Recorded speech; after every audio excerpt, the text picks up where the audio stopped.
Anyways, all right, guys, welcome to the Outdoor Genetics Podcast, where we talk about everything and anything outdoor related. And today, we're actually going to be talking about your hunt that you got drawn out for the Wichita Mountain Hunt, and hopefully you're going to be able to give some good advice, tips, tricks, and spills for these people that are asking a lot of questions. Oh, because the draw has just came out. Yeah. Everybody put their name in last month, I guess, and they just drew it out, I think, last week. And so there's a lot of people that have been drawn out that are asking questions about what they need to do, what they need to bring, all that stuff. So yeah, for those of you that don't know, this is our co-host. This is Tim Ramming, and he's been co-host of the show since we were JMTK Outdoors, really. I mean, yeah. So, real quick, guys, let me give a spill over our sponsor. Our sponsor is Chum Bums.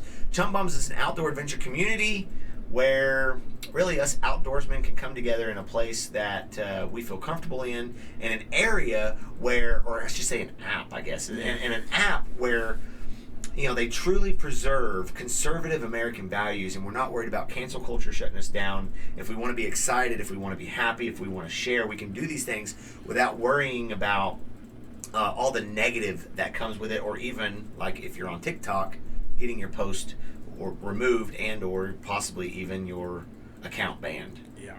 You know, so Chum Bums, awesome place, awesome group of, I should say a community. It's not just a group. It is more like a community, more like a family of outdoorsmen that have come together. And I'm telling you, you need to check them out. Of course, they've got their own online marketplace and things that you can check out, things that you're not going to find online.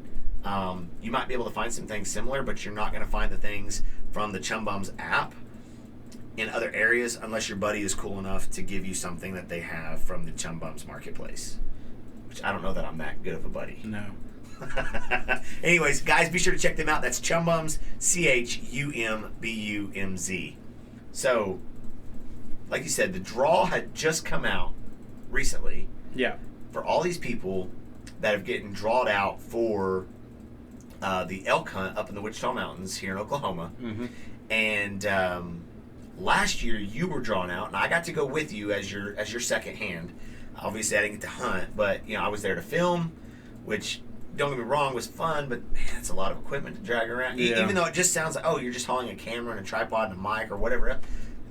It gets heavy. Well, you got to, think that, you was hauling, your tripod and your camera, but you also have these pack-out packs that you got, snacks in, you got waters in, because you got to make sure you have something to drink, you got all this stuff, and as you walk up and down these mountains, it gets heavy. It starts really starting to get heavy.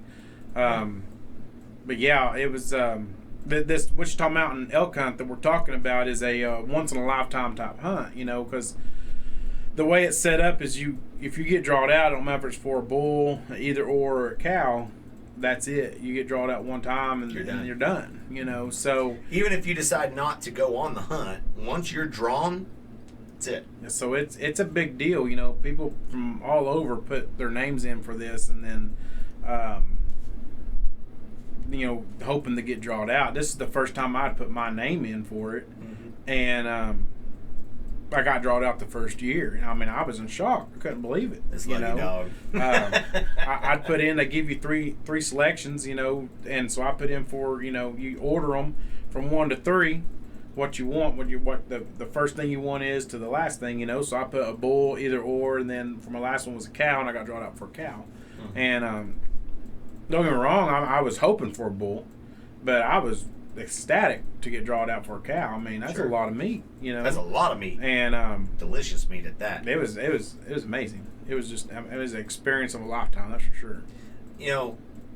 I have been elk hunting before this hunt. I've gone and elk hunted before, and it's fun. At the time, it sucks, and I think even for this hunt, I think you might agree with that. At the time, it sucks. Like it's hard. It is physically demanding. Well, it's mentally.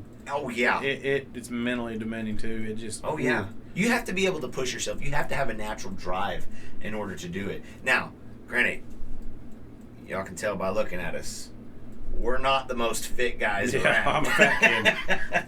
I love my food, and I'm really good at eating. So for somebody like, I mean, you've got to be headstrong. Mhm. You've got to be headstrong that you're going to push on and do this. So, kind of like I said at the beginning, hopefully we can give some insight and some answers to some questions that's being asked a lot, especially on a few different Facebook group pages, really, Yeah. where we've been seeing a lot of questions. We're not here to say that we're pros, that we Nope. know what we're doing. We're here to simply pass on information that was passed on to us by people that do this annually every year. They're out elk hunting. That's what they do. That is their passion. That is their love. That is what they know. And what we put into play and what actually worked.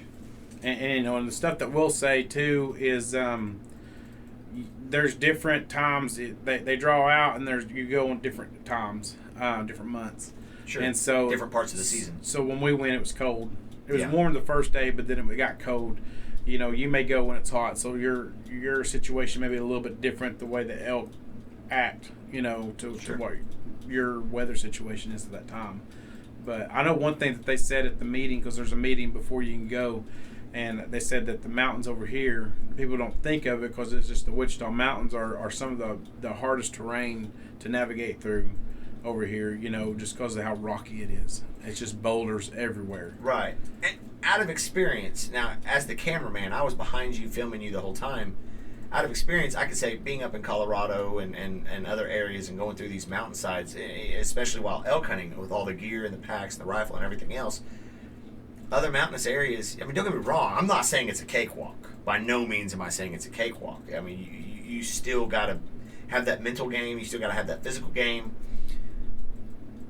That over there at the Wichita Mountains was the absolute roughest I think I've ever hunted in my life because of the rocks. Not just rocks, the boulders. You're not walking on a mountain that's covered in grass and logs and it's just a steady climb uphill. You have to watch each step because you're going to step off in between two boulders and break your ankle. Yeah. Boulders anywhere that, from 50 pounds up to probably millions of pounds. Yeah, they're big. You're just trying not to break your ankle. And so, like, from day one, getting out there, like you said, for us, it's not the same, hunting down here as it was, as it would be somewhere else because of the terrain. For us, it was very much so, especially for you, because that was your first time elk hunting. That's... Well, I guess it was the second time, but... Well, second time taking. Yeah. This guy got drawn out twice in 1 year. He got drawn out for another elk hunt. We didn't shoot an elk. I'm not going to say it wasn't unsuccessful. No, it was fun. It was fun and it was successful, Mm-hmm. but we did not go home with an elk. No. I say we. He did not go home with an elk. Well, you can say we. If If I take someone with me, they're getting part of that elk. So, but nevertheless, so walk us through, which I remember obviously, but for our audience's sake, walk them through the idea of everything that was going through your mind that first day we got out there. well, the first day was one of excitement. When I woke up, I was ready to go. I was excited. Did you sleep much the night before? Not much. I slept a little bit, but not much. Because, I went to bed thinking about everything that could happen, that I was hoping would happen, Sure. I didn't really... I'd been to the mountains over there numerous times. I didn't know what to really expect when I got out there, We both grew up pretty much Yeah. in this area. Both of us are familiar with those mountains. Yeah. We're 45 minutes from them. Right. And so those mountains are no strangers to us. No. And when we first pulled up out there was excitement, sure, and just sheer excitement. I was ready to go. 3 hours into the hunt, I was like, whew, this is rough, because it was all a learning experience of I didn't know. I've chased deer. Elk are totally different. What they do, everything's different. And so, when I first got out there, though, it was sheer excitement, seeing the sun coming up over the mountains. It was just beautiful. And just, just like with any other hunt, your thought process is you're going to see, which we were hunting cows, but, is I'm going to see a giant. You know, so my thought process is I'm gonna walk over one of these hills. There's gonna be 500 cows standing out there, you know, and get my pick of, you know, which one I want to shoot. You know, Right. Turned out not being like that, you know, but that's the Literally thoughts that are going through your head. Literally the exact opposite. You're not thinking of what could go wrong or this. You're thinking of the one, you know, this is what's going to happen, you know.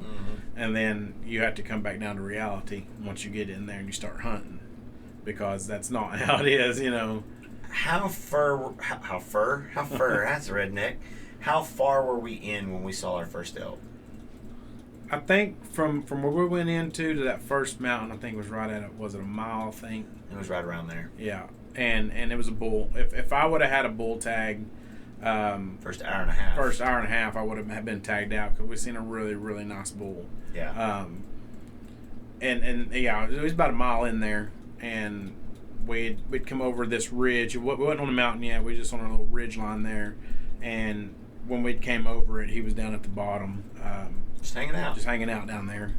We sat there and watched him for a little while, and then started glassing from there. And gosh, we spotted up on the mountain. We had spotted a handful. I couldn't give you an actual number, you know, but we spotted a handful on the edge of the mountain.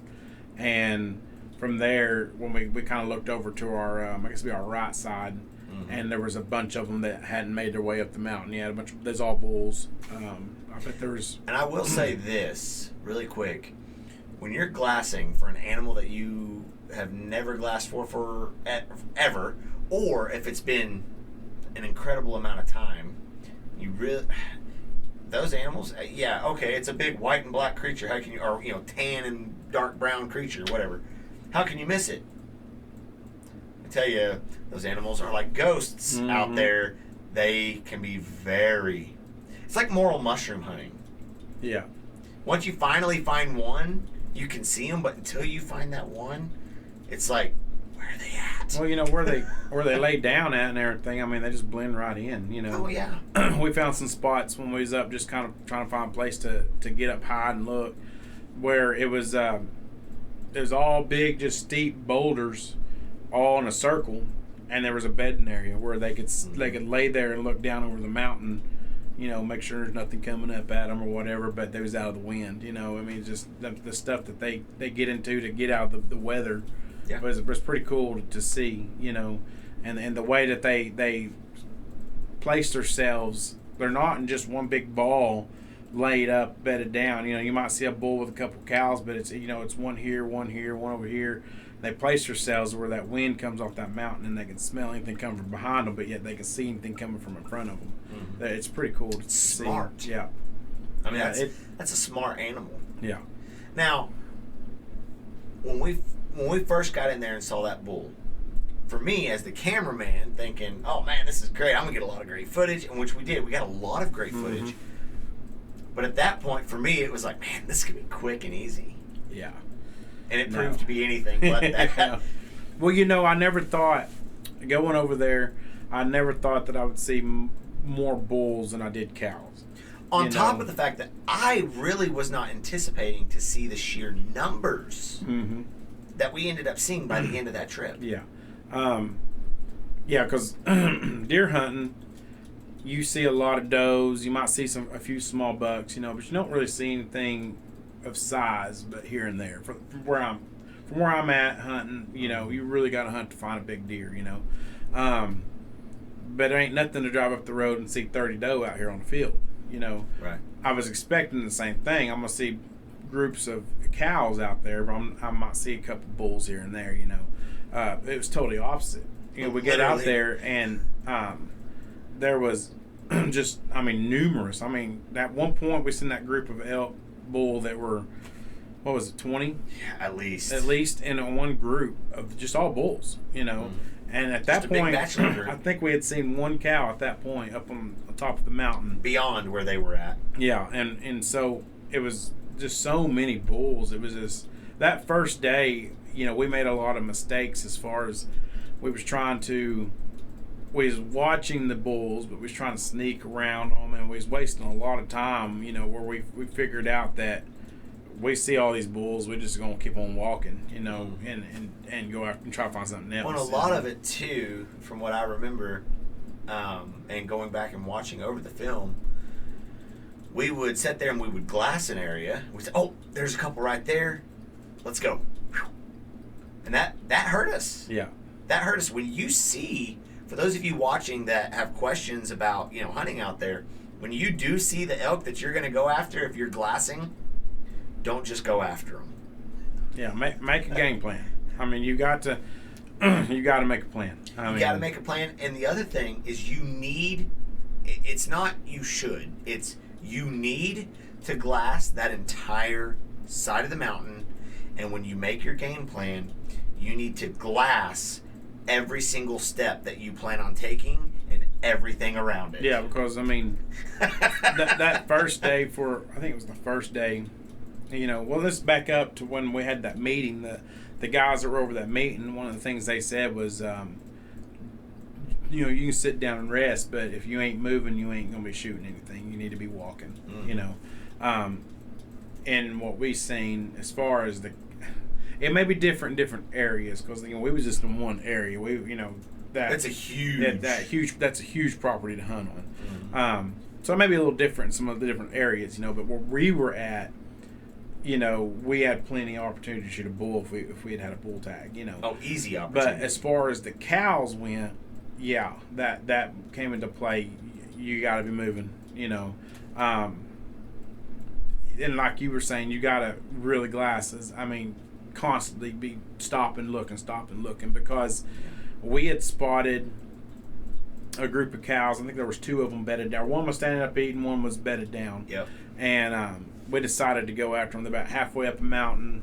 About halfway up was a big group of evergreens. Mm-hmm. And then above those evergreens, they got open again to the top of the mountain. And so we had decided to stay at the base of the mountain, try to stay below those evergreens and sneak up to where we could get to them. We got pretty close to them and looked up, and there was a whole group of cows standing there just watching us like, look at these idiots. So literally an entire group. We're not talking 1 or 2. We're talking an entire group. Yeah, and they were just standing there above us, and I was going to try to shoot one of those, but, we were down here, they were up here, and there was trees, and so I had a tripod that I had my gun on, and I had it way down but pointed up, and he was trying to get down and below the branches. It just wasn't working with the out camera. I'm trying to get focused in with the camera. Yeah. It just didn't work out. They went up over the mountain, and it's amazing how fast those big animals can move across that mountainside. Not only that, how quietly. Oh, yeah. They just glide over those rocks and stuff. I don't remember hearing them at all. No. The only thing I heard was buffalo. When they come running, that'll wake you up. That'll get your attention in a heartbeat. Those 2 that we were in pursuit of, the one that was laying down and the one that was feeding, we were in pursuit of them when we saw those ones up beside us. Mm-hmm. And that is why we said, glass your every step that you plan on taking and glass the area around it, because we didn't glass the area around it. No. Now, how many times did we make that mistake? We made it a few. It was, yeah. A learning experience. Definitely a learning experience. But the truth of the matter is we didn't know any better. We maybe we should have. Maybe it was common sense. Well, I think but we didn't know what we were doing. But we're deer hunters. A lot of times where we hunt at, maybe different where y'all hunt at, but if we see something that we're going to try to do a stalk on, usually you walk straight to it. I mean, you try to get you some trees and stuff in between or whatever, and you kind of just something. Make a beeline over there and try to get close enough for a shot. Because usually they're going to be pretty close together, everything that's over there, where these elk were scattered all the way down the mountain. It's like polka dots. Yeah. Well, when we finally learned our lesson and we stepped back and we were like, okay, there's what we want to go after. Let's look all the way around. There was one time we sat in a spot for well over an hour. I mean, we sat in one spot for trying to recoup, catch our breath, take a lunch break. And I remember us looking over, and I remember telling you, there's a bull just laying down right there. Well, that one bull, that one time we were sitting there eating, just walked out. Yeah, just walked right out in front of us. Yeah. I mean, wasn't within shot range, but still, just walked right out in front of us. We never saw him. until he moved. Yeah. You know, when I say these animals are like ghosts up on those mountains, they're like ghosts up on these mountains. if I'm going to give anybody a tip that drew out a bull tag over there, I would say definitely bring you some good hiking boots. Yeah. And lots of water. And I'm gonna say two things. One, I'd walk as far back as you can get, because as these hunters go in, those elk push back as far as they can. Yeah. If you can get pushed back, that's where there's going to be elk over there. Mm-hmm. Two, if you're not, I'm not going to say it will work, but something we seen as we was driving out, those elk bed down low, you know, the base of the mountain in that grass, and as the morning comes up, they kind of make their way up the edge of the mountain. What we seen coming out, there was hunters, we could see them coming off the mountain as we was driving out, and there was really nice bull elk already next to the road, pretty much bedded down. Mm-hmm. If you're not able to walk a long ways, you know, it may be something that you might try, you know, and over there, you may not be able to go in there right now because it's not, they don't have the hunts going or whatever. When it gets close, just go park on the edge of the road there and just watch. Glass. By glass, we mean take your binoculars and do your scouting. Because it's all high fence, but all the way down that road, there's fence that's down. Do you remember how many acres they said that was? No, I don't remember.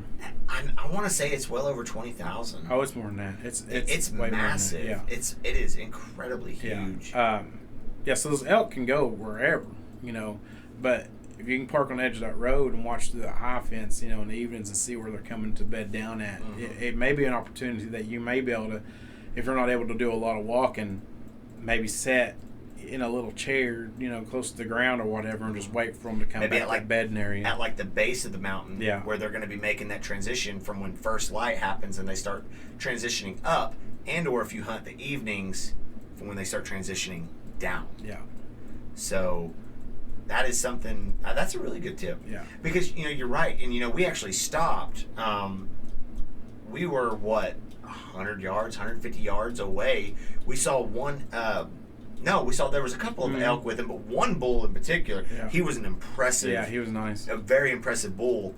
And we actually saw some hunters walking to their truck, and we're like, and technically it was still legal shooting light. So we were like, hey, you know what? We'll stop and let them know, hey, there's a bull right up the way here. And sure enough, they were packing one out. They were packing one out. Yeah. So it was like, oh, we're already tagged out. But thank you for letting us know. But you're absolutely right. I mean, that is a very good tactic to consider. Mm-hmm. You know, driving around. You know, if you can't walk very far, anywhere where you're allowed to legally park, which, you know, there's numerous places to park. It's not like all of these hunters are parking in one little spot and trying to spread out. I mean, you've got multiple areas that you can park at. Any entrance, I guess, is the way they say it. You know, but you know, there was things that I remember going back to, like when I was younger and going up to Colorado to go elk hunting. There's things that I remember doing up there that we had to do differently down here. Now, granted, it's two different types of terrain. These are two, like, the animals up there react totally different than the animals down here, you know, and things like that. You know, one of the things that, I'm not saying it's different up there, but I don't remember so much hitting it up there as much as we did down here, was the way they act going through the deep cuts in the hills and in the mountains, or the crevices, or however you want to say it, the canyons, I guess. Their maneuvers through it. Now, granted, where we were at, all these, you have really the in particular mountain that we were hunting on, this one area that we were hunting on, you had the main mountain, and then you had a bunch of like smaller mountains that led in and fingered off into multiple different canyons and crevices. There was multiple like draws that had evergreens coming down them. Yes, and then there was some that was just plain and dry. And at one point, you and I had told Tim, I was like, hey, I want you to go down this mountain, walk up this next one, because I want to get that footage of him walking away, very dramatic footage. I was like, hey, this is going to be awesome, let's get it. He sends me a text, dude, there's a bunch of elk over here. crap, I'm on my way. You know, There was a bunch. It's all bulls. oh yeah, every single one of them was bulls, and we did get some really cool footage. But watching them go up and stretch through all not just then, but like all these times, you noticed, or at least I noticed, and I think you and I have talked about it. There was a trend.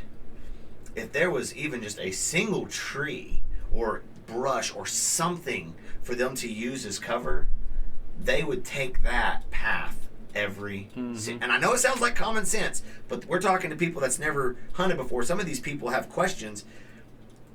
That path was the path that they seemed to, or at least in my opinion, that they took Right. 9 times out of 10. Yeah. Unless we bumped them and we just forced them to take a different path. Yeah, and you know there's opportunities at close shots too over there. But I'd say one of the things too is prepare yourself for a 300 or 400 yard shot. Yeah. Don't get me wrong, we've seen some that we was within 100 yards of, but for the most part, you need to prepare for a long shot. Well, at one point, Tim and I, and we'll kind of get into this a little bit later, but Tim and I had sat down, and I looked over, and when I say I looked over, he looked over, saw some antlers sticking above the grass, and he slapped me on the leg, said, "Hey, John, there's some elk over there, some bulls." I was within 30 yards. I creeped over there. I was in the mindset I was going to get some great footage, and I got within 30 yards of them.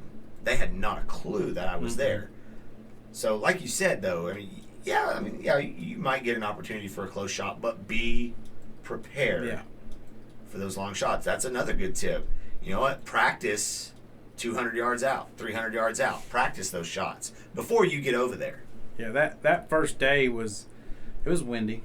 It wasn't unbearable windy, but it was definitely windy, especially up between those mountains. You had those tunnels coming through there. I had shot at an elk that first day, and I shot low. I think is what it was. If I remember correctly, I'd shot way low, and we came back, and the next day we shot my gun, and I was off. My gun was off a little bit, so I got resighted in.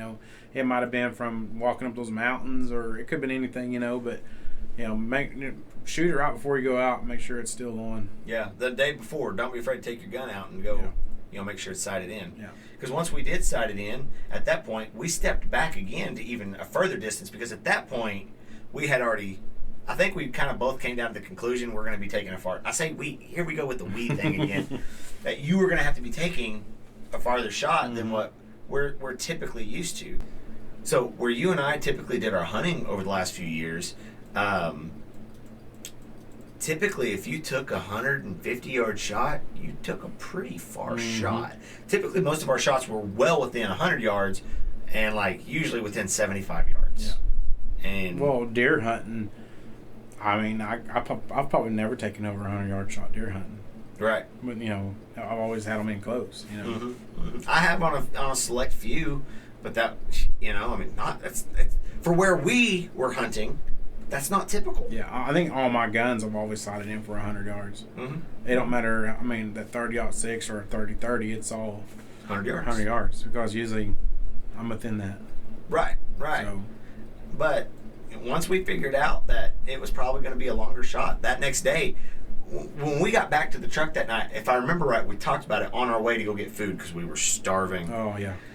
But I was hungry. We talked about it, though, having to go out and shoot and make sure that, everything's... For one, you had missed it, and it wasn't at your fault. It was just one of those things. Life happens, But when we got to that next day, and it was, hey, we're going to go make sure this is sighted in right. Then we step back at those longer range distances, and sure enough, you're hitting vitals every shot, And then I remember we didn't hunt that next day. No, I had stuff going on with my kid at school. Yep. We didn't hunt that next day, but the next morning that we went out, I ended up forgetting my insulated jacket. Yeah, well, you got to remember too, the first day we hunted, I could have been in shorts. It was windy, but it was warm. It was really warm. Where we went out the next time, because I think it was a 3-day hunt, 4-day. I think it was a Thursday, Friday, and Saturday. I believe, or maybe it was Wednesday, Thursday, Friday, Saturday. Mm-hmm. Wednesday you had your pre-hunt meeting. Yep. All I did that day was just kind of go out and just glass a little bit. But yeah, so when we went back out on Friday, the weather had changed. The wind was blowing out of the south, where now it was blowing out of the north. It was spitting a little bit of snow flurries as we was driving out there. Because I remember every time a car would come by, you know, I'd look at John, like, you see that? That looks like snow, you know. Well, maybe it's just dust flying or something, you know. Well, we get out there, and there's snow spitting, and the wind's blowing out of the north at 30 miles an hour, you know. That, give or take, I mean, it was getting it. And so it was cold. It went from warm to it was straight up cold. It went to the real feel that morning was 5 degrees, and it got colder up until noon. Yeah, I mean, and if you watch any of our videos, you know, on this hunt, you'll see it. But you know, our beards or our mustaches, whatever wasn't covered, you know, with a face covering was frozen. It was just ice, you know. And then and my face covering that I had was solid because you're going to breathe in it and get all that moisture in it. It was just solid. I mean, it was just like a rock, you know, where it was frozen.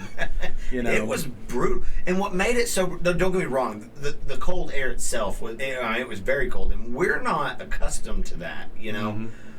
But what made it so piercingly evil was the wind. Yeah. That 30 to 40 mile an hour gust, or it may have been even. I'd have to go back and rewatch it. Well, you got the wind coming off the mountain, you know, so as it comes over, it adds a little bit to it, you know. So right. I mean, it was booking. Cold. I mean, you couldn't. There's at one point that there was elk up on the mountain, and I was literally talking louder than I am right now, just so you could get it on camera. And we were about this far apart. And you didn't have to worry about the elk hearing it, because I mean, it was booking it across there. I mean, there was a few parts we were dang near. I mean, literally just a couple feet apart, and we were dang near yelling at each other. Yeah. And we're out there hunting in this. It was cold. But you know, from the first day we hunted, where it was warm, to that day, the elk were doing something totally different. 100%. You know, where that first day it was warm, you kind of caught them out there feeding and grazing and this and that, to where this day the wind was blowing out of the north, you know, 30 miles an hour. It was cold. Everything that we seen was on the south side of the mountains, you know, bedded up halfway to a little further down, below boulders or trees or whatever. Everything was bedded down. Anything big blocking the wind. Yeah. They wanted out of that wind. So we had a north wind. They were on the south side of the mountain, like you said, mid to lower side of the mountain, high enough that they can see, low enough and ducked out of the wind enough to stay warm. Yeah. And yeah, it changed the whole way that we went about hunting. Yeah, absolutely. You know, so but it was cool. It was cool to see how their habits changed with the weather. Right. You know. Yeah. So, well, and you get into, you know, talking about how habits change with the weather. You get into the idea of too, when we first got there and it was warm, I mean, don't get me wrong, yeah, we saw some good numbers, you know, several that had some numbers in them. But after that, when it got really cold, that was when we started seeing the groups. Or from the way I remember, we started really seeing the groups. I mean, we followed one group well over 1.5 miles.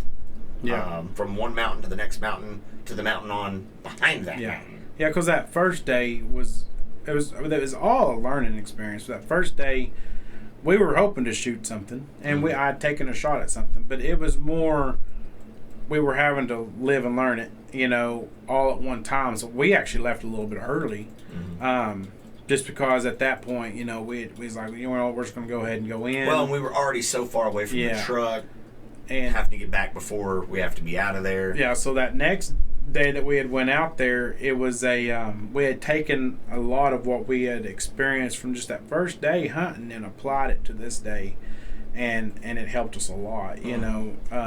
Just like going back to what you're saying, instead of just going right at them, well, let's make a game plan. So we had spotted these bulls, and then up above them was I think there was 2 cows up there, and so we had decided at that point, you know, if we get over here, we glassed all the way to the side of the mountain, there was nothing over there. So we decided if we go down to that side of the mountain, we can come up it without anything seeing us, nothing to be smelling us because the wind be going away from them, and we'll get a little closer to those cows, you know. And that's what we did. You know, once we got up there, we were videoing these bulls and stuff, and we was trying to spot those cows again. And John it's like, I'm gonna come over here and get a little different vantage point. And when he did, right there below us, probably 50 yards, there was a bull and a couple of cows bedded down right there. You were just like, yeah, if we would have known that, we would have just peeked over that edge and then had a shot right there, you know. Right. But we didn't know it, and they seen us, and there they go, you know, gliding right over the boulders like it's nothing. Lucky.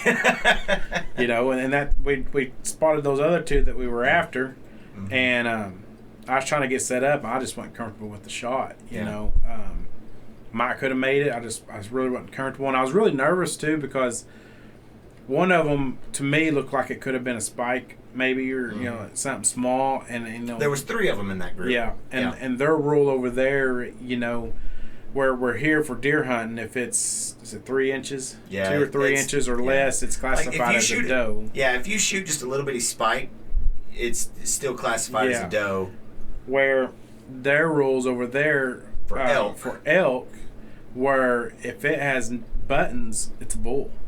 You know, so I was trying real hard to make sure, you know, that there was nothing on there. Right, zooming in with the camera on your scope with binoculars. We're checking, double checking, rechecking, and checking one more time. Yeah, and it just got to the point where I just wasn't comfortable with the shot, you know, and so they went up on over the mountain, and we had to regroup. And it was honestly I remember at that point going, I don't think this is going to happen. And that was still relatively early in the day. That was still like probably 11:30 in the morning. Yeah. But that was your last day to be able to hunt. Yeah. And so it was just like, I just don't know if we're going to be able to make this happen. I mean, I was getting nervous for him because I wanted him to shoot his first elk. I wanted to be a part of that experience. And I remember sitting there at that moment going, like, I didn't say it out loud because I didn't want to discourage you, you know, but I was just like, oh, that was it. Yeah. That was it. And now it's gone. Yeah. So those went over the mountain. We sat there for a few minutes later, just kind of glassed, you know, get rested, you know, and because like you said earlier, we're not exactly in shape, you know, so we decided, well, we're going to go up the mountain after them and just kind of see where they go, because we figured if they went up that way, they were going to go to the north side of the next mountain. And we made our way up the mountain. It took us a little while because we would take little breaks here. And I mean, one, he was trying to get out of the wind because it was so cold. Yeah. You'd find some boulders to get down just to warm up a little bit, but then he was also, you're breathing hard because you're walking up this mountain, and I don't know if anybody else is like this, but when it's cold, it's harder for me to breathe, it seems like, you know. So we was making our way up that mountain, and we had ran into that buffalo. We were almost to the top of this mountain, and we were coming up to basically like this little circular, almost like a cul-de-sac kind of filling area that was just nothing but boulders right out here in the center. And about this time, we just hear taking off. Now, of course, I was ready to run while also trying to film at the same time. I did get the majority of that little encounter on camera. It was buffalo. Scared the living crap out of me. I can't speak for you, although I do know what you said on camera. You know, you can't. The thing with being up there ain't like there's a tree to go up. Nope. You know. Nope. It's you either going to stand your ground, and if you do that, you're going to get run over. If they're coming at you, you know, at that point, you know, you didn't know which way they were going. You know, at first when they took off, you didn't know they was coming towards you, or going away from you. and so you got one of two choices: either try to go up the mountain or down the mountain. Either way, they're probably going to catch you. You know? Right. And so you're just like, oh. You know? And for people that think buffalo are just these big, gentle giants, oh, nay. They are not these big, gentle giants that people want to make them out to be. Yeah. Not saying they're the most dangerous animal in the world, but from the most part, from the ones that we've seen, you're on guard when you see them. Your antennas are up, and you're really paying attention to what they're doing. But they all moved away from us for the most part. Just like any animal, they want to be away from you. If we would have been walking towards them, like we were coming towards them, it might have been a little different. They might have put their guard up. Sure. But they kind of just watch us, and they would turn around and walk the other way, you know. So, but when they come out of nowhere right next to you, it will make your heart skip a few times. They were hidden. They were bedded down out of the wind. They were bedded down behind the boulders. We couldn't see them not until it was too late. Yeah. Which had they wanted to get us, in all honesty, they could have. So there's another tip. I mean, I know you can't always know what's behind every boulder. Do your best to watch out, because as much as those animals want to get away from you, if they feel like they're being cornered or attacked, they can do some serious damage. Yeah, and depending on when your draw is, if it's still pretty warm outside, be watching out for rattlesnakes too, because there's a lot of those up there. Absolutely. I was, honestly, it wouldn't have surprised me that first day that we went out to have run into them trying to catch some sun. Yeah. Because it was warm that day. Like you said, we could have been out there in shorts and t-shirts. But anyway, so we got to the top of that mountain. Yeah. Finally, it took forever. It did. That side of the mountain, it wasn't just like a mountain that gradually, if I remember right, I mean, we were walking. It was steep. It felt like just straight up, and it wasn't, but that's what it felt like. Yeah. Well, but it was steep. It was very steep. Yeah, we got up to the top of it, and it dropped down off the other side of it, just straight down into this big just valley. I mean, it was straight down. If I would have shot something over there, trying to pack that thing up out of that thing. That'd have been awful. I mean, I'm talking, it was straight down.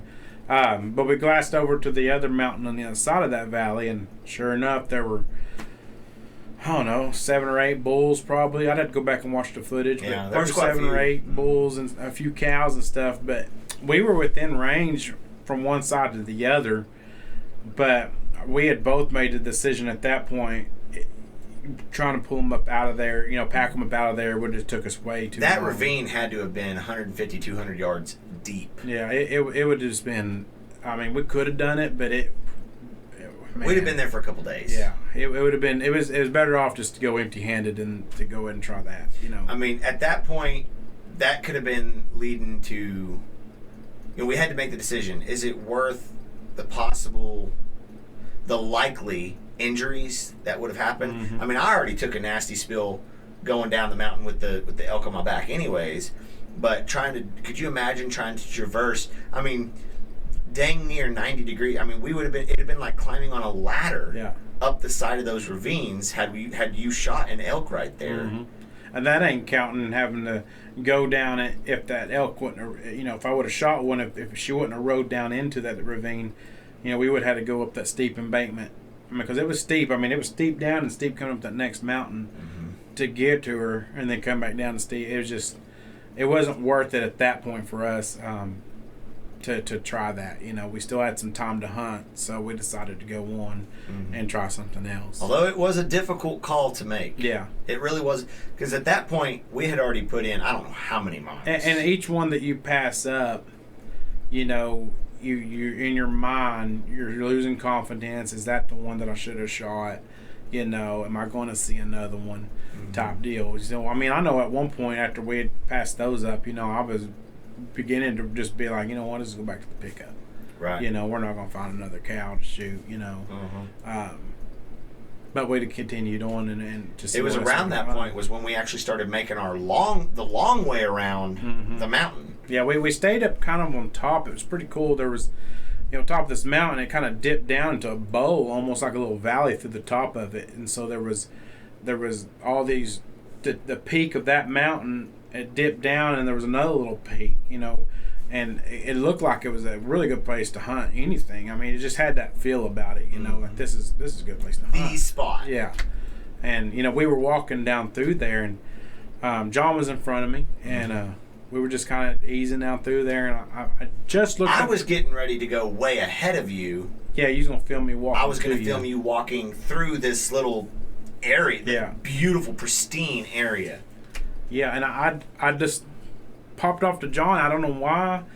Sometimes you're hunting. You hunters know you just get these gut feelings. And I popped up to John. I was like, man, this looks like a good place. I feel like we're going to see an elk, pretty quick, and it wasn't 20, 30 seconds. After that, there's elk right here, just going right down the side of the mountain there next to us, and there was nothing we could do, but watch them go on. They went all the way in front of us and around the mountain, and we were like, because John was like, did you see those? I was like, no, not when I said that I didn't. I was like, I questioned him a few times. I was like, did you really not see those before you said that? I was like, no, I just had that feeling. We're fixing to see something, and sure enough. And it was a beautiful spot. It was out of the wind. Oh, it was completely out of the wind. It was actually warm in there. Yeah, I mean, it was really nice. And, like I said, I was just trying to jump ahead so I could get some really awesome footage of him walking through this area because it was really pretty. Yeah. I think at that point we were 2.5, maybe 3 miles somewhere in around there, yeah. from where we parked at. Mm-hmm. Yeah, I mean we was way over there. But it was when we got through that area, we looked across. Yeah, because we went through there. Uh-huh. And we tried to, did we want to go all the way around like those elk did, or do we want to cut through and maybe try to cut them off, you know? Mm-hmm. And so we decided. That's a hard game to play. If you're when you're chasing these elk, well, do we want to go around like they did, or do we want to try to beeline them and cut them off? I don't know that I have a good tip for that because we tried both, and both failed. And then one time we got lucky, and I say lucky. We got lucky because we ended up finding another herd. Right. But yeah, this one was, we decided, let's go through and let's see what happens, you know. And I'm glad we did because, you know, we went through, there was some thick stuff we had to kind of finagle through there, you know, because you know, I got these packs on your gun, your camera. And we get kind of to the other side of that mountain, and then there's another mountain.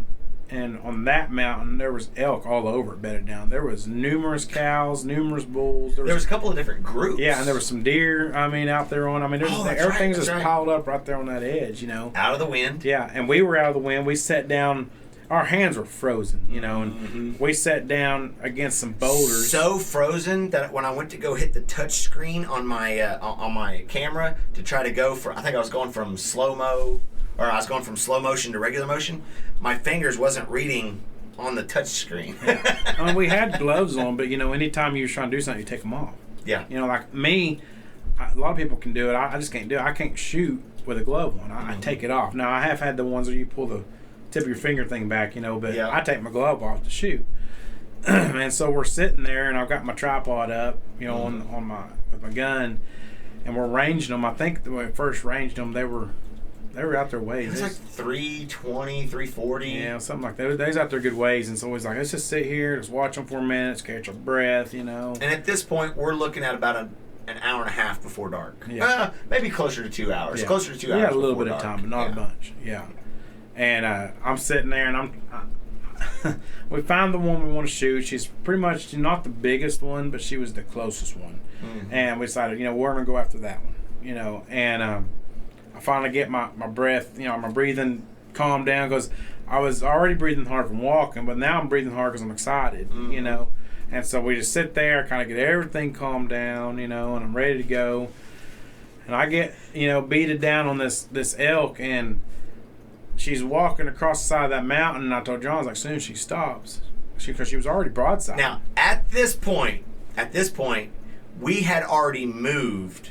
We went from 320-ish yards.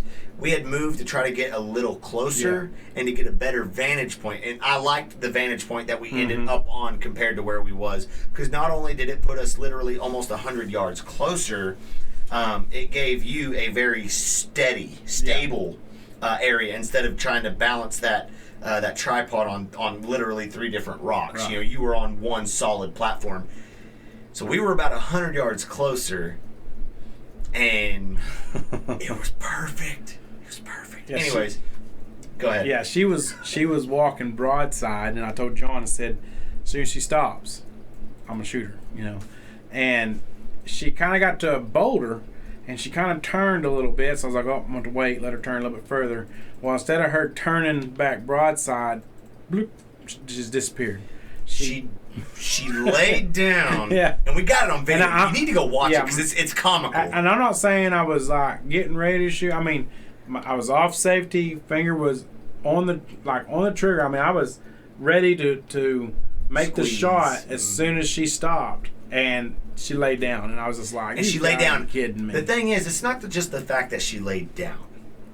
It's the fact that she laid down right behind a boulder that was literally the size of her body, and the only thing sticking up was her head. Yeah.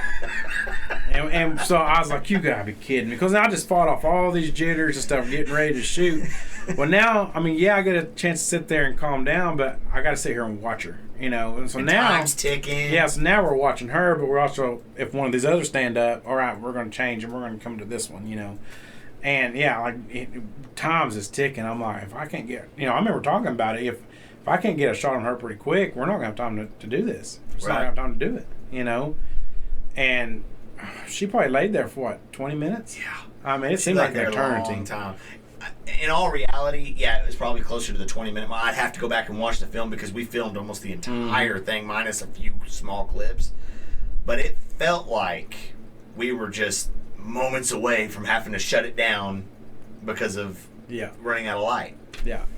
So we sat there, and me and John are kind of just talking, you know, like, come on, she needs to get up, you know, we're running out of time, you know, and this ain't going to happen. It's just not going to happen, you know. And finally, she stood up, you know. And Those other elk had started, there was another group off to what would have been the east of them that had started going up and over that side of the mountain. And then the group that was behind them had started standing up. And that was when she stood up. Yeah. And yeah. Yeah. And so I tried to get steady, you know, steady as you can, and making sure that she was on camera. That's one of the hard things about filming, you know, is especially if you're self-filming, but even with someone, you know, John, like he was filming for me, you gotta, you know, wait for them to say they're good, but at the same time, you gotta make sure you're good, you know, make sure that you got a clear shot while they've got a clear vantage point, you know. And so as soon as John gave me the word, you know, I just took me a breath and, you know, and tried to get as good as aim as I could right behind her front leg, and I pulled the trigger. And I knew I'd hit her. I mean, I felt good about where I'd shot her, but I think I told you when I shot, I think I shot her a little bit far back, you know. Whether that was me, maybe I pulled a little bit, or the wind, or whatever it might be, you know. I felt like I'd shot her a little far back. And she didn't run but, what, 15, 20 yards, she didn't run very far. She laid down. And we reviewed the footage, you know, and we could kind of over again. We could kind of tell that I'd hit her, but I'd hit her a little far back, and it was probably not a fatal shot, which is the one thing as a hunter you don't want to happen. You don't want them to lay there and suffer. You want to make a good, clean, ethical shot, you know. So I was kind of kicking myself at that point because I made a bad shot on her, and so we made the decision: we're going to go down the mountain. We're going to come up, try to sneak. There's boulders everywhere. Try to get close to her and try to get another shot. Get to a point to where we can get that shot on her. And so we got back down the mountain, and it was coming up, and I think you had finally, because you was kind of to the side but a little in front. I could just see her she head. could just see her. He could just see her head, and so I put the gun up on my shoulder and was ready to go, and I was hoping I could get to her with her laying down. I would just put a shot on her there, you know. But she jumped up, and the first shot I'd got her right in the vitals. Yeah. And then I went ahead and tried to put another shot on her, just a quick one. I'd missed with that shot because she was bouncing. Yeah. And but right after that shot, that last shot, I mean, she just fell over. Yeah, she just fell over. She was done, but she didn't even realize that she was done. Yeah. So when we got up to her, you know, that second shot, that first one I'd hit her a little far back. I think I'd grazed did I graze her lung? I think you clipped the back of the lungs. From what I remember from when we gutted her, you'd clipped the back of the lungs on the first shot. The second shot was when you hit. I mean, perfect center mass. Like, if I'm not mistaken, you caught both lungs on that second shot. So. Because that third shot, I'd missed on that. She third had one. dipped, and you missed that third shot, and I mean, just she fell over. We was hoping she made one little row. We was hoping she'd roll all the way down. You know, I know to some people that don't know what we're talking about, that might sound gruesome, but we're up this mountain. We was hoping that she would roll all the way down to the bottom. And she's running the opposite direction of what we needed her running, and so it's like, you know, if she goes further down to the bottom, that's good for us. You know, it makes it easier on us. But she didn't. There was a boulder there, and when she fell over, it stopped her right there. But yeah, we got up to her, and we did a little closing deal on our video and took some pictures, and it went from nervous to excited, very excited. You know, I called my wife. I think you called your wife. Hey, we got one. You know, it's gonna be a while before we get out of here, but we got one. Just letting you know. You know, to crap. Now the real work begins. We've got to. Yeah, I got to gut this animal out and get her quartered out and put in bags and the packs and get her packed out of there. At this point, when we shot her, we was over 3 miles in. Yep. You know. Now, I would like to say this, too. For two guys that's never done this before to this extent, we had that animal gutted, skinned, quartered, bagged, and ready to go in what I would consider record time. I would like to see 2 other people in our shoes just like us do it quicker. And we didn't leave. You know, their rules out there was you got to take your quarters. Yep. You got to take at least your 4 quarters. I think that's a rule. Mm-hmm. Yeah, because I can have some people that might just take the head or something. You know, Right. I don't know. I'm just throwing it out there. You know, so we quartered it. We took the back strap. We took the tenderloins. Mm-hmm. We took the meat off top of the ribs. Off top. We didn't get all the meat on the ribs. Right, We was because- running out of time. Because of the bloodshot. Yeah. That was the main thing that we missed, was around the bloodshot meat. Yeah. But then we took it And then almost all the way up to the jawline. We skinned her all the way up, and we took, I mean, as much as we could around the neck. I mean, we took pretty much everything on that elk that we could get Including off the of it. heart. Including the heart. I mean, we did not leave very much Yeah. behind. And we did it in... If I remember right, when we shot to when we did our closing scene right there, I think we had just like around the 45-minute mark to have her gutted, quartered out, the loins, the heart, all the meat packed and on the way to go, because we had over a 3-mile hike to get back to the truck, and we had to be out. And it was going to be in dark. And it was going to be in the dark, and we had to be out 90 minutes. Yeah, 90 minutes after legal sunset. Yeah. That was there. You had to be out by that point. And it was rough. Yeah. And, you know, I would definitely say, you know, just stopping right there and, you know, if all possible, go in with a buddy. You know, even if you're not filming, just go in with someone that can hike in with you. 1, it's safer. 2, you can have 2 people scanning and help them pack out. You know, if you can't go in with somebody, they have helpers there at the mountains that are there on certain days that you can give them a phone call and they'll come help pack the animal out for you. Which they go over that in the meeting. Yeah, but I would, you know, make sure you got a couple good sharp knives, sharpeners, a handsaw. Definitely a handsaw. To help out with getting some of those bones cut, you know, the legs and stuff off. I know you can do a lot of that with a knife and just pop the... But it's a lot of times it's just quicker to go shik, shik, crack, so, done, you know. Good bags to put the meat in and get...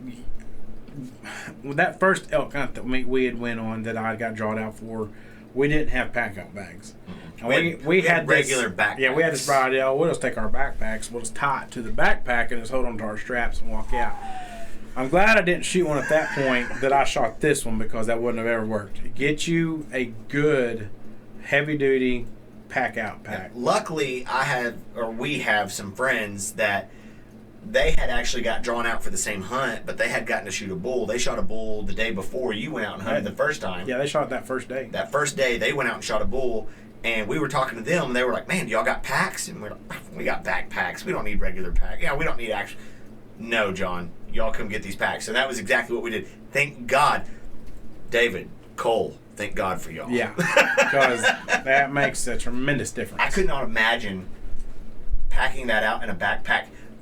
We packed out that entire elk, him and I, one trip. Yeah, it's because we was running out of time, so I couldn't go back the next day. You know, and you couldn't go back the next day because of work, and so we knew we wouldn't have enough time to just take a couple quarters out and come back in there and get the other ones, because you only have a certain amount of time to be in there. 90 minutes.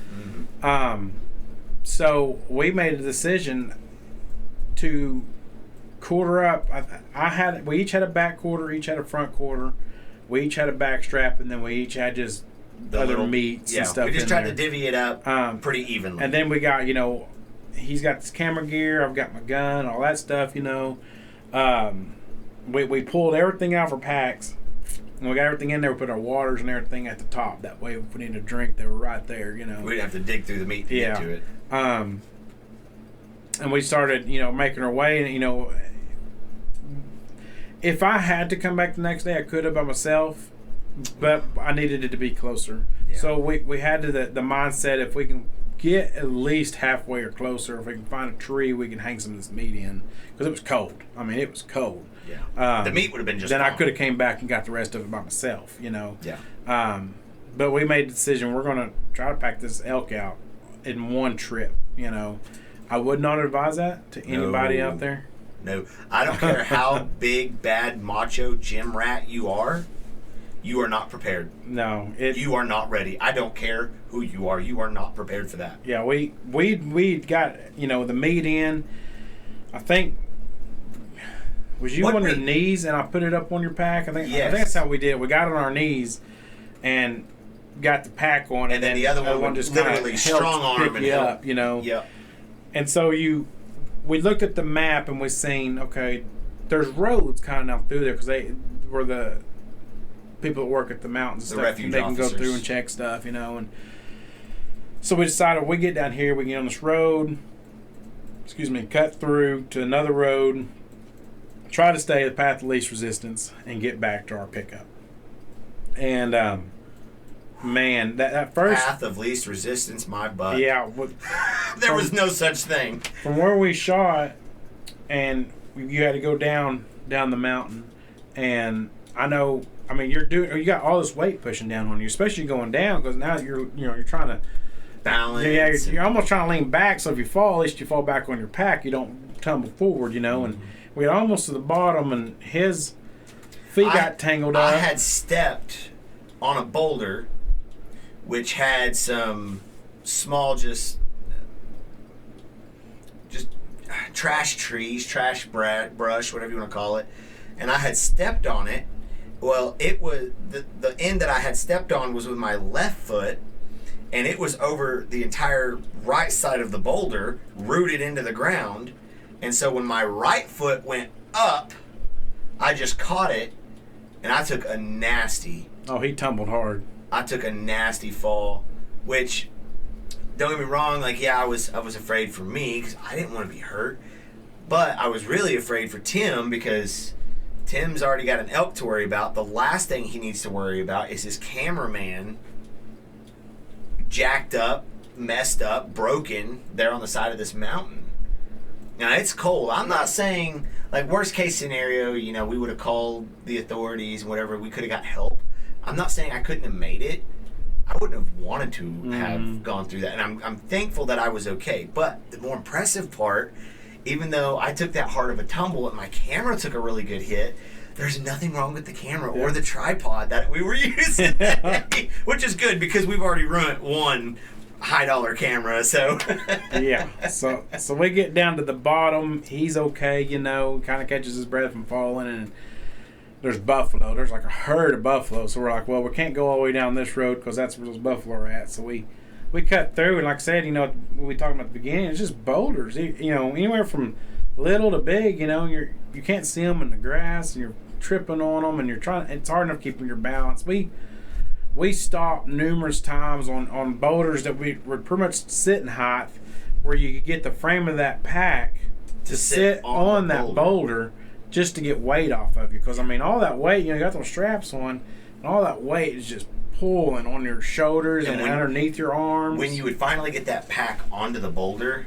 there was a moment of serenity that was just like, oh yeah, you could breathe easier. It was just amazing, and it would give you that much. When you got up, it'd give you that much more to be able to walk just a little bit further. Even if we were, there was a few times I personally, you had more. I don't know what the right word is. But you had more get up to go and go further than I did. My way of thinking was, I don't want to exert all my energy at once, and I was stopping sometimes I wasn't even going 50 yards, and I was like, nope, I'm going to stop again. And at one point, I looked at Tim, and I was like, dude, I'm sorry, I really don't know that I can pack out this much weight any further. I was at my point. I was ready to. No man wants to admit that, and I'm admitting it right here in front of everybody. But I was ready to be like, dude, let me hang up 45 pounds. What did we say the packs ended up weighing? They were close to 100. Remember. Was it was around 150 pounds a piece, wasn't it? I think so. That's just shy of another. For some men, that's another man on your back, And there was at one point I looked at him. I was like, dude, I just need to hang up 45 pounds in this tree. And it's like, even if I got to come back after work, I don't know what possessed me to keep going, but I was just like, screw it, let's just go. I think I started getting mad, is what it was. At one point, you laid down and took the pack off. Yeah. Just to get some relief, because it was miserable. I mean, there's hard. no word. I mean, it was miserable. Just, I mean, I feel like I could go in and pack out a quarter at a time without no problems. Oh, yeah. Yeah. And just because I did that, but it was miserable. I mean, and it got to a point, there was a certain point that there was no stopping at that point because there was nothing to sit on. And it was too hard to take the pack off. When he says there's nothing to sit on, we got to the part to where it was like the plains area. If you were going to sit, you were going to have to go to the ground. Yeah, and the problem with that is now you got to get the pack back on. Up. You're already wore out. Your helpers wore out trying to get the pack on you. Mm-hmm. And then you got to get stood back up because it ain't like you can just pick the pack up and put it on their back. You got to start low and then get up, Yeah. And so it got to a point where there was no stopping. I mean, there was a point that my legs, man, they were just tingling. I couldn't. I mean, they was hurting so bad because you got all that extra weight on them. My back really wasn't hurting at that point, but it was starting to. But it wasn't like excruciating yet. But like my shoulders, and under my arms when the straps I was bruised. Yeah, it really hurt there, and you couldn't just. I mean, you was walking, you was constantly, doing this, and it would just that slight little bit split second, weight off of it would help, a little bit. But it was just it instantly just go back, and you was just, and like I said, we was a little over 3 miles in when I shot that elk, and we packed that whole elk out, in one trip, and I wouldn't do it again. There's no doubt I wouldn't do it again. When we finally got back to where we were 15 yards away from the truck, that was where we were like, okay, we're dropping these packs. And that's where I was getting to my end. Mm-hmm. I mean, I had to fight through it, don't get me wrong, but it seemed like the closer we got to the truck, the less, what is the word for it, the less I thought I could make it. Right. I kept telling John, like, I can't make it. I'm just not going to make it the rest of the way. I'm just not going to do it, And even though we were both, like, you didn't get to that point until we were really close. I got to that point a little further off, but you kept going, we're going to make it, man. We're going to make it. We're going to make it. You were pushing me, and then at that point, I was pushing you, but you were still pushing me. I mean, it turned into, as much as it was a physical game, and it was, and there's a part of me that wants to cry over it because, oh my God, it was a physical game. Yeah, it was. It was just as much mental. Yeah. Even packing out, even after you successfully harvested the animal, the pack out was just as much of a mental game. It was, man. Yeah, I mean, because it was all your body, your mind is saying, you can't do this. You get it off. You just get the pain off of you. Because all you got to do is take that pack off and you're good. But then you're also, the other part of your mind is like, no, keep going. You've got to get this elk out. You've got to do this, Yep. And I once we got to the gate right there to where we entered at, I got there and I think you had took your pack off and I went down to my knees. I literally just dropped. Yeah. Like, I literally just dropped, fell backwards, unclipped, and just laid there. I got my gun off my shoulder because at this point I think I had put it up over my neck or something because I got just getting tired holding it, and I stuck it against the fence there, and I just went down to my knees and I unbuckled and my pack came off, and when it did, I mean, there was no controlling it. As soon as it came off, I literally just fell forward on my hands and knees and had my head in the ground. I went to breathing hard, because it's like I could breathe because I mean it was restricting all that weight pulled back. It was restricting your breath, and I went to breathing hard, and when I got up, that wasn't just like 30 seconds after. No, we were down for a while. Yeah, and when I stood up to go get the pickup, I was just like wobbly. You know how you get dizzy and you're just, You know how when you've been on a boat for a long time and then you go get on shore and you still got your sea legs and you're just kind of like, whoa. Yeah. That's a good way to explain it, except tingly. Yeah. And I don't know if it was because of all the weight, maybe the lack of oxygen we were getting. Mixture of both. You went from having all this weight on you to nothing. But I remember telling John, I was like, I almost can't make it back to pickup. Yep. I mean, my legs, I was just like out of it, Mm-hmm. And you would think after shedding 150 pounds off your back that you've carried for over 3 miles, you would think after shedding it, oh, that'd be no problem, just a cakewalk. No. That 10-foot walker pickup. Not only did we cover over 3 miles of ground with an extra 150 pounds on our back on top of what we already had that's extra to our body weight, such as the pack, waters and food and stuff like that, and the camera gear and the guns and the tripods. On top of that, not only did we do it, we made that 3-mile trek up and down canyons, through the ravines, over and around Cactus, climbing, hiking, and doing it all. Yeah, because we didn't go back up the mountain. No. We went, and it would have been shorter. It would have been shorter. But it would have took us longer to do that. So we went around the mountain. Not only did we, over a 3-mile hike with 150 pounds on our back, we did it and we made it out before the 90 minutes after legal sunset was up. It wasn't much before, but we made it out before. It was like literally by the skin of our teeth, but we were out before. Yeah. I mean, that was our main thing, was we didn't want to break the rules. Now, granted, we knew that there would probably be, hopefully, we were hoping that, if we were 20, 30 minutes past, there would be some leniency. Mm-hmm. But we did not want to chance that. I didn't want him to get in trouble, and I didn't want to get in trouble. We value what we have when it comes to our rights of hunting, and we don't want to do nothing to mess that up. So we were hustling to get out of there before 90 minutes out, and we made it over 3 miles with 150 pounds on our back. We made it. It was rough. It was rough. So I think another good tip would be get you a backpack, or if you don't have an actual pack-out bag like that, get you an actual pack that they use for hauling, for packing meat out like that off of big game hunts and stuff. Get you a pack like that, and put you a couple of 20, 30 pound weights in that back or in that pack, and get on a treadmill. Yeah, and you can take in the game carts. Yep. Which would help a lot. Yeah. If you're the problem is that you're still going to have to probably pack out to it, because you're not going to be able to take it up the mountain and come back down with it. So there are roads in some of those places depending on where you park. If you have one, you can bring it in with you and leave it against a boulder or something, as long as you gotta know where it's at. And if you shoot something, you may have to pack it out to it, but then you can roll that on out. Right. If you stayed on like the main trail. Yeah. But I would. It may, like I said, it may be different in other spots, but where we were at, go check out our videos.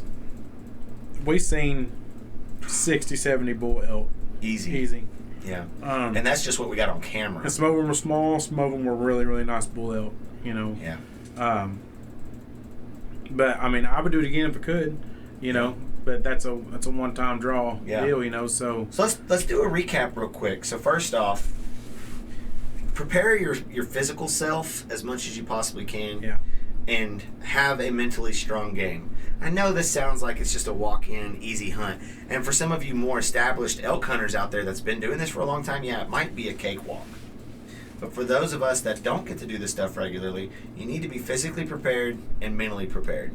If there was one thing I could go back and redo, I would go back to, when I found out that you got drawn out and I was going to be going with you, I would have gotten on my treadmill, or I would have been walking. I would have been doing something to get myself into better shape. Yeah.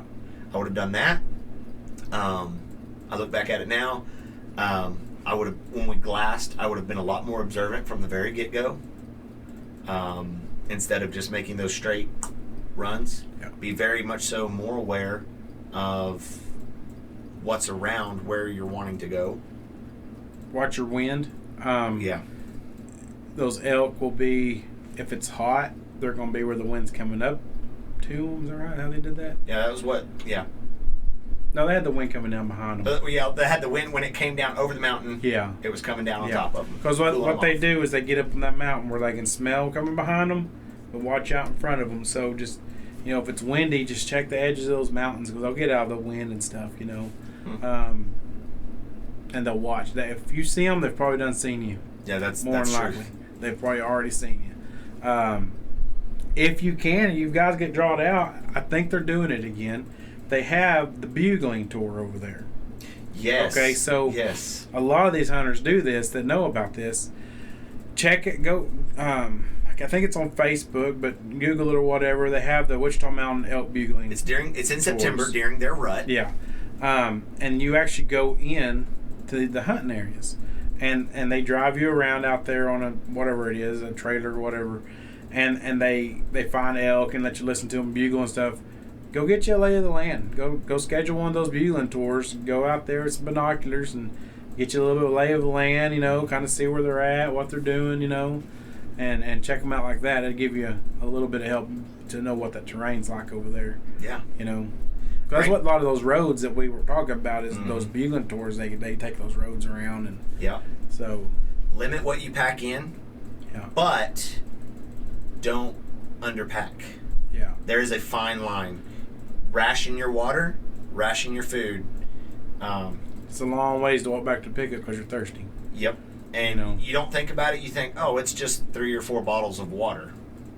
Let me promise you that 3 or 4 bottles of water gets really heavy really quick. And they tell you, they give you a pack and they tell you at the meeting and stuff, but bring a lighter or matches, stuff like that in case you do get stranded out there overnight.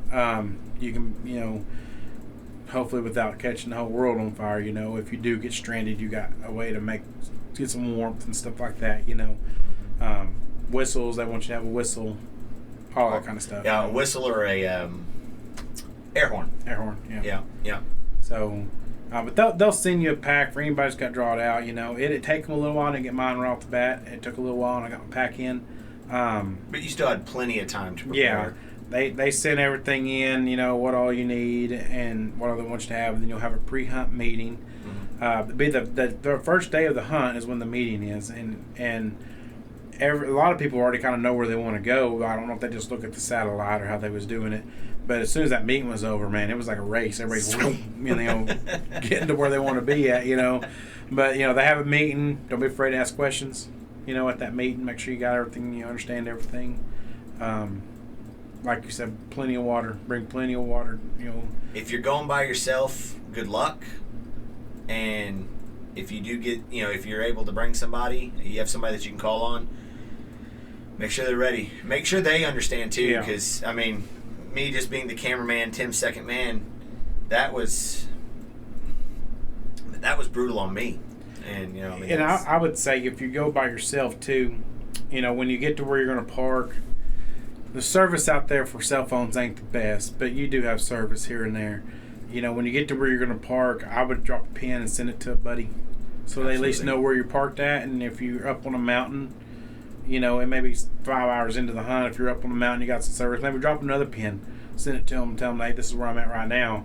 That way, if something does happen, they have your the closest last known to where you was at. So we had a few close calls that we really didn't talk about. With the biggest close call that we had, other than those walking right up on those buffalo, was when I took that nasty spill. We had a few other close calls that could have been very, very bad. That, in all honesty, hindsight being 2020, looking back at it now, it was a very smart idea, and it would behoove you.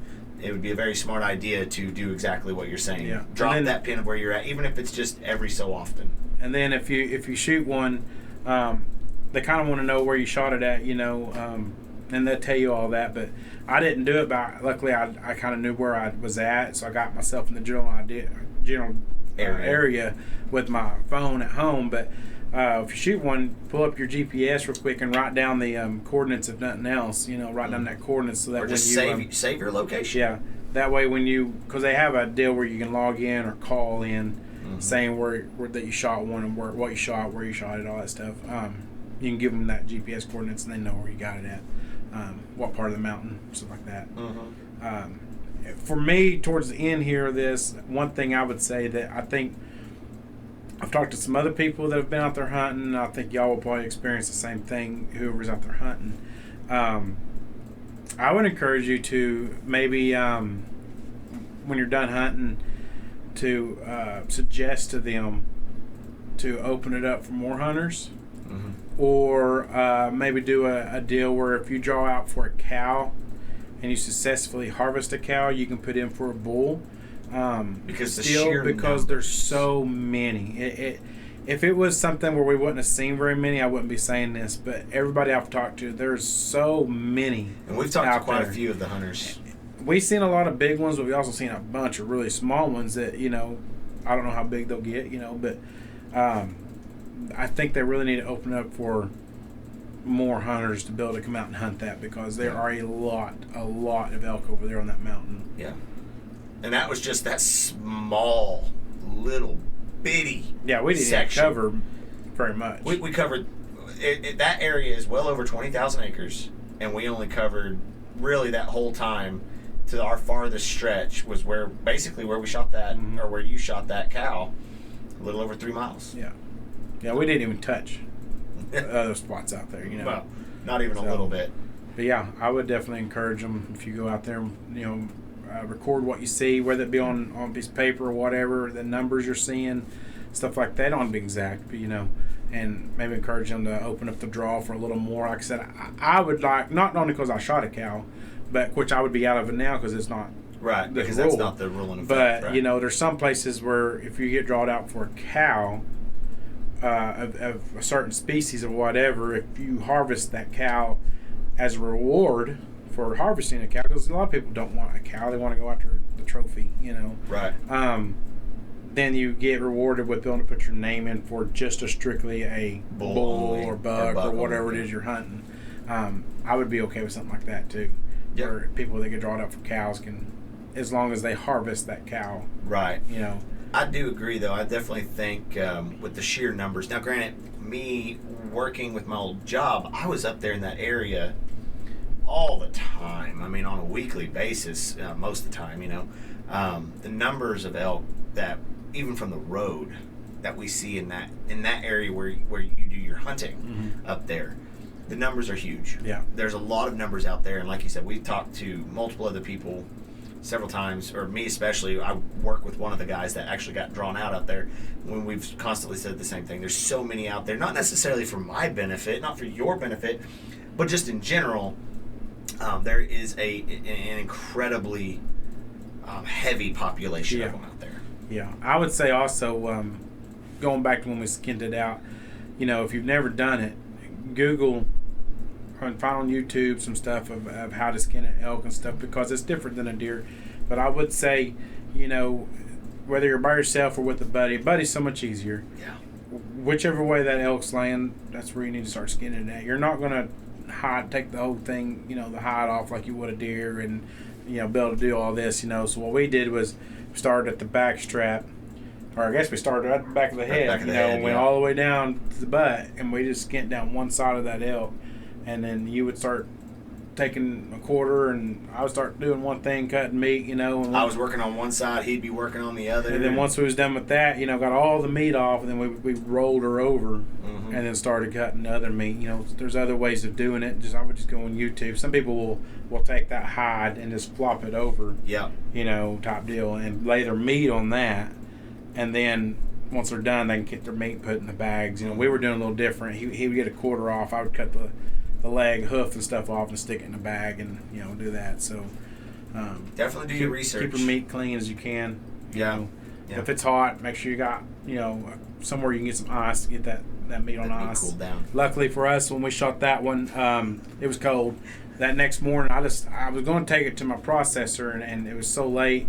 Tom was going to get back from over there to over here. He asked if I could just bring it the next day. And I said, that's fine. You know, it's cold enough.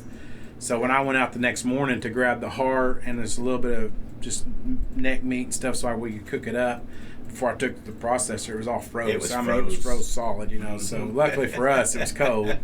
But yeah, that was definitely a fun trip. That was an adventure, man. Yeah. And that was one of those things where you look back at it and you're like, yeah, I'm invincible. You and I, we packed out an entire elk in one trip. At the time, it sucked. Yeah. But I will never forget it. And to this day, I wouldn't trade it for the world. I would be just fine and dandy with going and doing it again. Oh yeah, I still think about it all the time. But we're going out there, you know. Right. I definitely feel like I could go pack out a quarter with no problem. I mean, I'm gonna be tired. Don't get me wrong, but sure. I feel like I could definitely throw a quarter on my back and here we go. Oh yeah, take out 45 pounds at a time. Cakewalk. Yeah. Now, saying that, it may be different because if we had a cow where if you shoot a big bull, I mean, it's going to weigh a whole lot more. Right, you know, right. But still. You know, but yeah, I mean, like I said, I mean, I think that's what they weighed out at around 150 pounds. and that was just the meat. That's not we everything got a else lot that of we meat had. back too. Oh my goodness, we're still. I got a lot of meat. I offered to help, and he offered to help me with the food factor side of it. I've still got meat in my freezer. I was telling them, you run out, just come down here and get some more. Yeah, I felt like I took my fair share of meat, because while we were up there at the processor, I was like, okay, I'll just take this, and I put it in my own ice chest. And then we got to his house, and we started dumping everything out of your ice chest, and I was like, oh my God, the meat. Like, there was just so much. But anyways, so for those of you that had questions, hopefully this answered some of y'all's questions for this draw hunt that we have here for the Wichita Mountains. It's a really fun hunt. Enjoy it. Take the time to enjoy the serenity and the beauty of it all, because it is easy to get into that hustle mindset and you're missing so much of the beauty. Thankfully, we were recording, so even for me, I can't speak so much for you, but even for me, when I was in that mindset of I just got to record, I can go back and I'm like, you know what? I'm glad I was recording, because where I was hustling, I missed the beauty, but I still get to see the beauty in what we recorded. And you can, if you haven't checked us out or whatever, you can go to Facebook or YouTube. YouTube's where you want to go check out our videos. Yeah. And type in Outdoor Genetics, and we've got, I think it's a 3-part series of that elk kind of thing. Yeah. We had so much amazing stuff that happened to us that we couldn't put it into one episode. Yeah.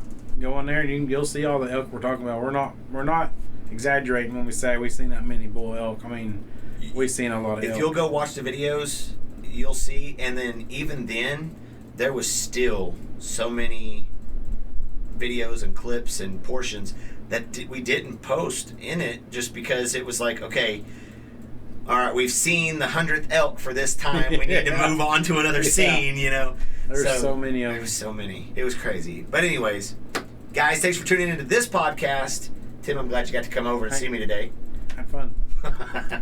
All right, guys. Until next time, y'all stay safe, stay legal. For all of you that got drawn out for the hunt, congratulations. Be sure to post it to our page. When you are successful, they have a high success rate out there. Mm-hmm. What was it? 11 out of 13 people? Yeah, it's a high success rate. High success rate. Walk out successful with a harvested animal. So we would love to see those pictures. Send them in to us. Post them onto our page. We want to see them. We want to be happy with you. Post them up. Until next time, guys, though, go check out some of our other content, and we'll be seeing you soon. If you ain't moving, you ain't shooting. That's right. That's right.